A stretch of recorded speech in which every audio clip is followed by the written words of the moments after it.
त्वं करोति वाचालं पङ्गुं लङ्घयते गिरिं यत्कृपातमहं वन्दे परमानन्दमाधवम्। ॐ नमो भगवते वासुदेवाय नमः। ॐ नमो भगवते वासुदेवाय नमः। ॐ नमो भगवते वासुदेवाय नमः। देवियों एवं सज्जनों, गोस्वामी तुलसीदास जी महाराज द्वारा रचित श्री रामचरितमानस के बालकांड में निहित कतिपय प्रसंग आपके समक्ष प्रस्तुत करने हेतु उपस्थित हूं। सुधी श्रोतागण, मानस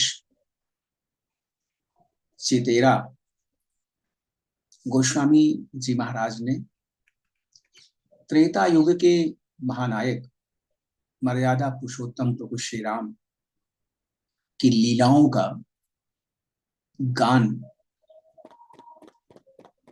प्रस्तुत किया है।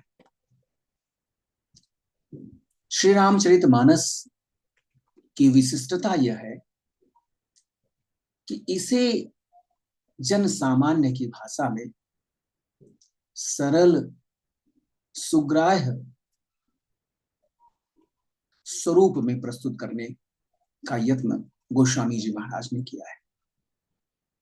मर्यादा पुरुषोत्तम प्रभु श्री राम त्रेता युग में रावण के अत्याचारों से पीड़ित मानवता की रक्षा के लिए अत्याचार, अनाचार,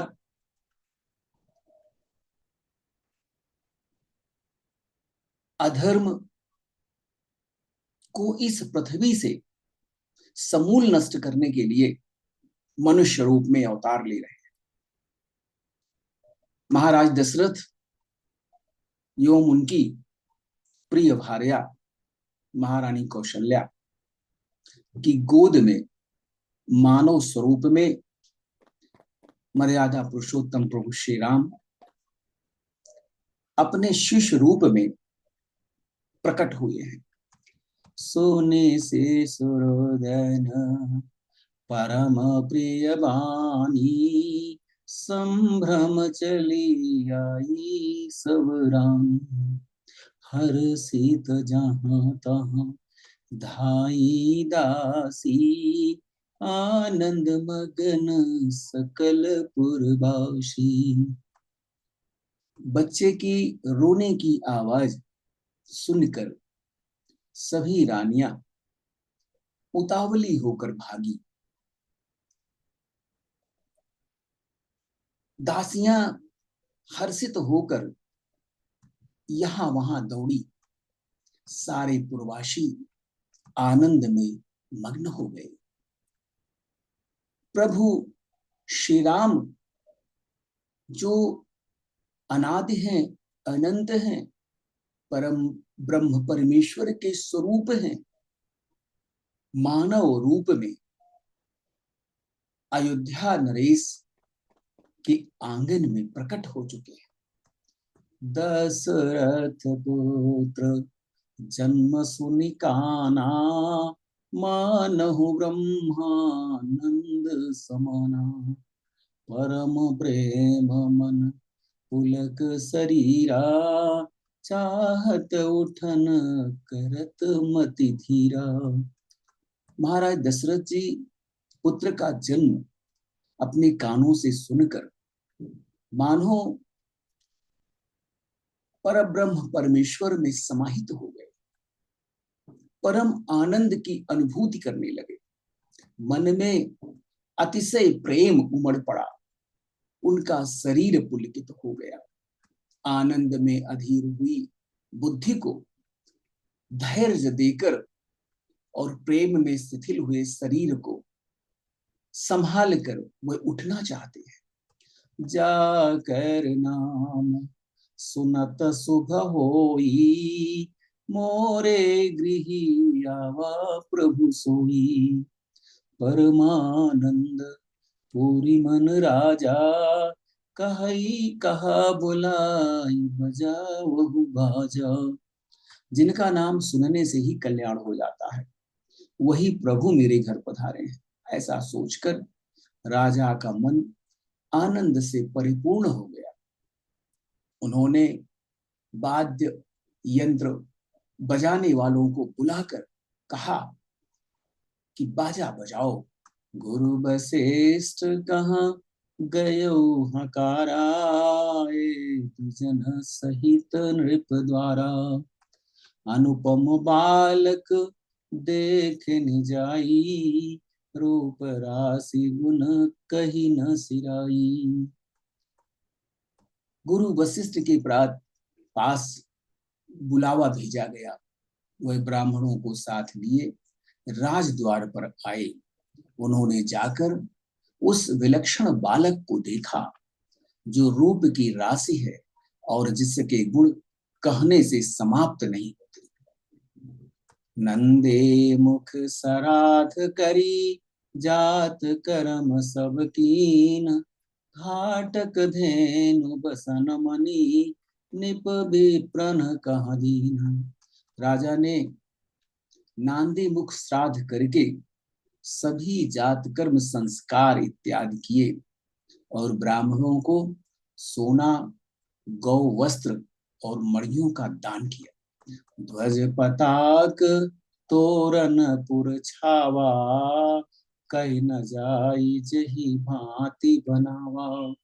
सुमन वृष्टि आकाश ते होई, ब्रह्मानंद मगन सब लोई। ध्वजा, पताका और तोरणों से संपूर्ण नगर को सुसज्जित कर दिया गया, सजा दिया गया। पुष्प मालाओं की लड़ियां संपूर्ण प्रासाद में बिछा दी गई।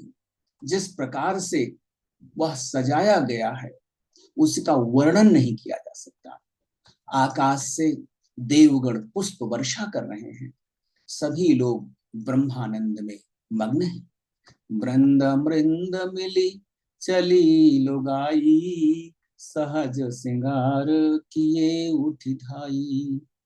कनक कलश मंगल भरी थारा, गावत पैठही भूप दुआरा।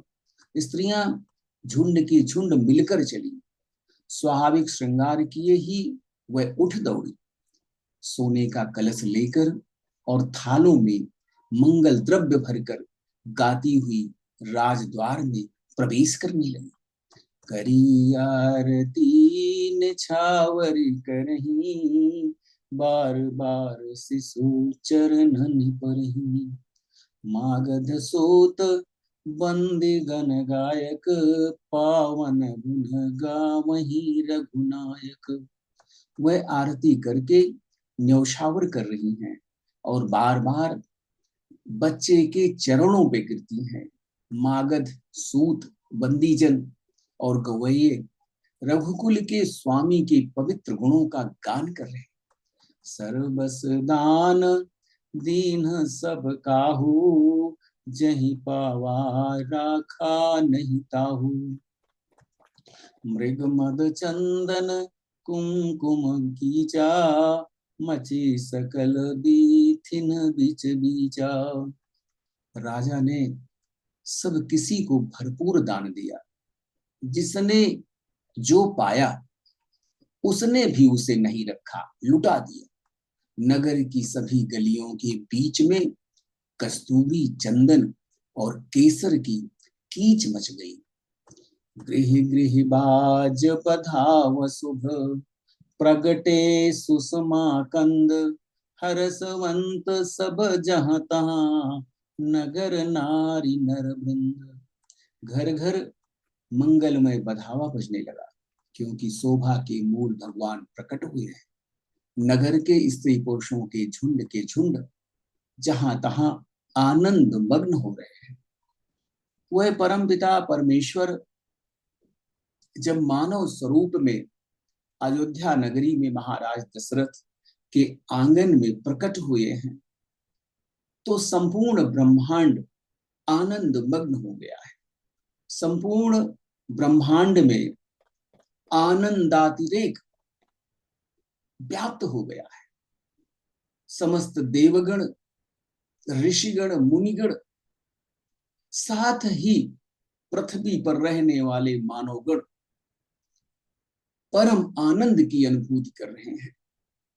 और क्यों ना हो, जब परमपिता परमेश्वर श्री हरि विष्णु साक्षात मानव स्वरूप में इस धरा पर अवतार ले चुके हैं, तब संपूर्ण संसार में, संपूर्ण ब्रह्मांड में आनंद की अनुभूति भला कैसे ना हो।